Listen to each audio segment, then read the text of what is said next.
هر فرض مانځنه وروستو 33 پیرې سبحان الله 33 پیرې الحمدلله او 34 پیرې الله اکبر وایي. دا د هر فرض مانځنه کوي د دې دومره ثواب دی چې دومره ثواب د مالدارانو د صدقو نشته دی. تاسو د هغې نه مخکې شئ. یو روایت کې راځي نبی علیه الصلاة والسلام ورته وفرمایل د اوده کېدو په ټایم کې دا وایي چې کله اوده کېږئ 33 پیرې سبحان الله 33 پیرې الحمدلله او 34 پیرې الله اکبر وایي.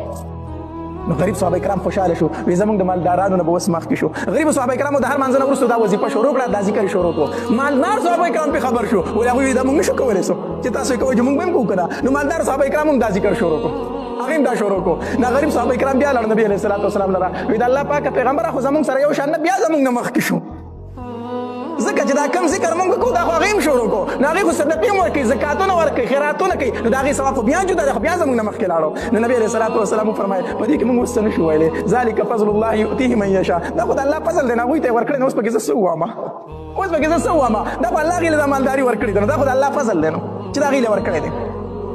نو د صحابه کرامو د یو بل سره سیالي د په دین کارونو کې وه په نیکو کې وه.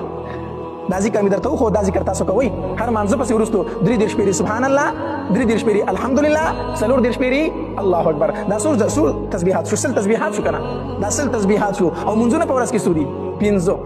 نو دا تسبیحات د ورځې څو ځله شو 500 نو 500 او الله تبارک وتعالی د یوې نیکۍ بدله په څو ورکوي په 10 باندې. الله تبارک وتعالی یو نیکي بدلوي د مسلمان په 10 باندې. نو چې 500 له 500 په 10 کې ضرب ورکړي نو څو ترې نه جوړېږي 5,000 که نه 5,000 ترې نه جوړېږي. نو د ورځې 5,000 تسبیحات شو چې په هر مانځه پسې ته دا وایي. د دې وجې نه یو ځل نبي علیه الصلاة والسلام وفرمایل وایي چې کله دا تسبیحات تاسو د هر مانځه نه وروستو کوئ نو دا 5,000 تسبیحات شو. نو په تاسو کې داسې څوک شته چې هغه 5,000 ګناهونه د ورځې وکړي 5,000 ګناه څوک کولی شي نشي کولی. نو هر مانځه پسې دا تسبیحات وایي دا 5,000 نیکۍ دي نو 5,000 ګناه خو یو انسان نشي کولی.